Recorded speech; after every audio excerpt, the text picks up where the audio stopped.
Levi's goes gay. This one hurts. This one actually hurts. Mr. Reagan. I grew up with Levi's. We all grew up with Levi's. I mean, I remember going to the store and my mom pulling out Levi's, and I mean, it was just part of life. It was just part of existence in the 1980s. Every child had Levi's. That's just what we wore running around in the dirt. So this sucks, because this feels like part of my childhood has been ripped away. But I mean, whatever. It is what it is. This is the direction they want to go. But this is why it's so sad. They built their massive business, billions of dollars over the last 170 years.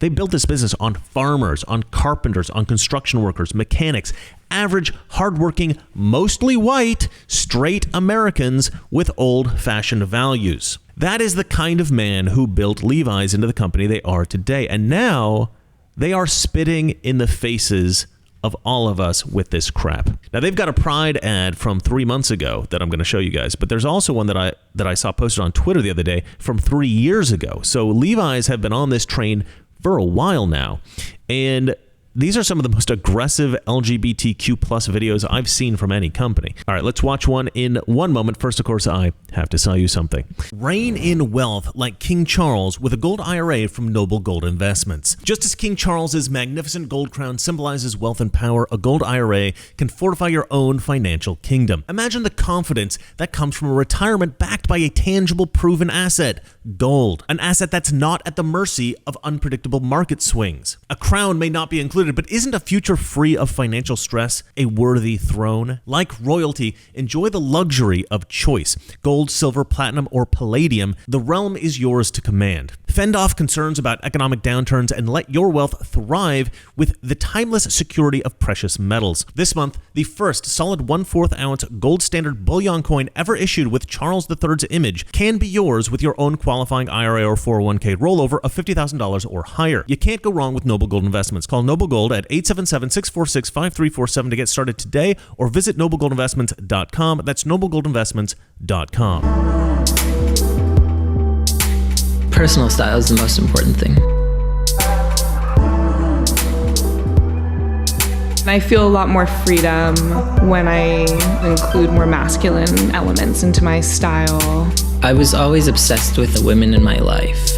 The way that what they did was for themselves. My style has changed a whole bunch, and I expect that it will continue to change probably forever. Whatever feels the most natural is what anyone should be doing. I have a pair of 501s and I just continually get patched.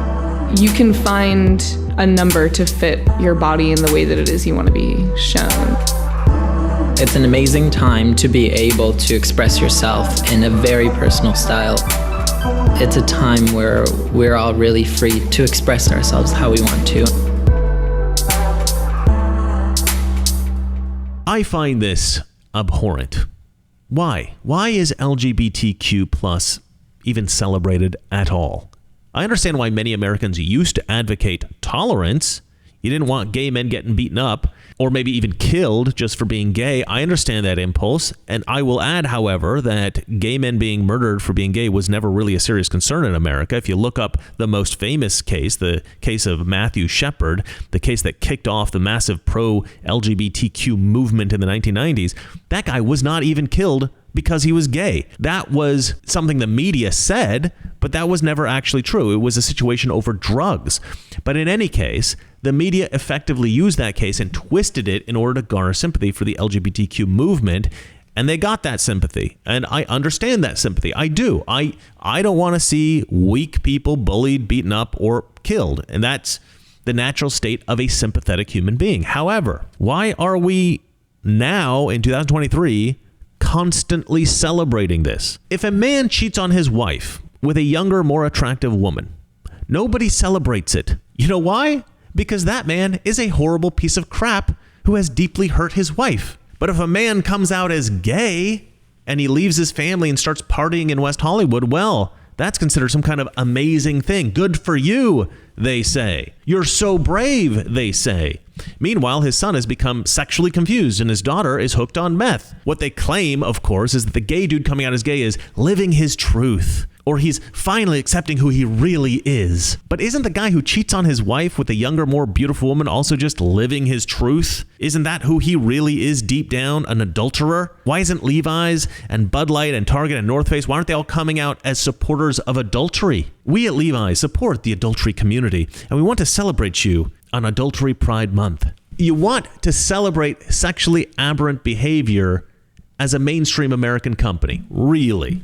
That's what you want to do. And I know a lot of people are going to say, oh, ESG. ESG is the reason for all of this. But these ad campaigns go way past fashioning a rainbow logo for Pride Month. The ESG thing is rigged anyway, so there's no actual environmental social governance guidelines for these companies to follow anyway. So the whole thing is really just one big meaningless virtue signal. So these companies, they can't hide behind that excuse. There just seems to be a desire to support LGBTQ crap. The particularly sinister thing about Levi's is that I had no idea about this company. Levi's has been a lot more intelligent about their woke ad campaign than was Budweiser or Nike. They didn't team up with a diverse LGBTQ social media star or post their ads on national television. No, they kept this campaign pretty quiet. I imagine they posted these videos as ads on gay online magazines, stuff like that. So gay folks visiting these sites go, oh, Levi's is on our side. I love that. Let's buy Levi's. Meanwhile, the rest of us are reading our chainsaw and machine gun magazines while sipping black coffee and smoking cigars, and all we see is normal Levi's ads, and we have no idea that they've gone all woke. Okay, that was a bit of a joke, but you get the idea. Because of the internet, companies like Levi's can now make multiple campaigns targeting various markets, and the company can pretend to have 100 opposing sets of principles, 100 opposing political philosophies. This is exactly what dirty politicians do. They say one thing in public, and then they say something different, maybe much more sinister, to their private donors. In fact, Hillary Clinton is on record for saying, quote, you just have to sort of figure out how to balance the public and private efforts that are necessary to be successful politically.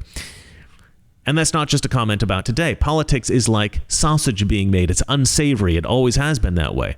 But we usually end up where we need to be. But if everybody's watching all the backroom discussions and deals, then people get a little nervous, to say the least. So you need both a public and a private position. What Hillary is saying here is that it's not only okay for politicians to lie, but it's a good thing. And then later, when asked about this in a debate, she blamed it on Abraham Lincoln. This was, of course, famously called out by Donald Trump in epic Trumpian style. And yes, President Lincoln was trying to convince some people. He used some arguments. Convincing other people, he used other arguments. That was a great... I thought, a great display of presidential leadership. Look, now she's blaming, she got caught in a total lie. Her papers went out to all her friends at the banks, Goldman Sachs and everybody else, and she said things, WikiLeaks, that just came out. And she lied. Now she's blaming the lie on the late, great Abraham Lincoln. That's one that I haven't. Okay, Honest Abe. Honest Abe never lied. That's the good thing. That's the big difference between Abraham Lincoln and you. Now, I checked my own jeans to make sure I didn't have any Levi's that I had to burn. And I have a pair of jeans that are G-Star Raw and a pair from a designer called Adriano Goldschmied, which, if I'm honest, I don't really know anything about either company. I just know that neither is Levi's. So I will never be buying Levi's ever again. And I'm not saying that you shouldn't ever buy Levi's ever again. Do with this information what you will. Now, I have a buddy who's a fairly prominent fashion designer, and he tells me that the whole fashion industry is absurdly woke and degenerate, and he actually finds the whole industry utterly detestable. But that's the industry that he's been able to succeed in, and so he's kind of stuck. But according to him, there's not a lot of getting away from it. He's trying to start an unwoke fashion brand himself, and when he does, I'll be sure to make a video about that. In the meantime, as I said, I will never buy Levi's ever again. Levi's is more woke than woke, and I guess that makes sense, as they are a San Francisco-based company. Well, that's it for me. Let me know what you guys think in the comment section below, and as always, remember, it's not that our liberal friends are ignorant, it's just they know so much that is not so. Good night.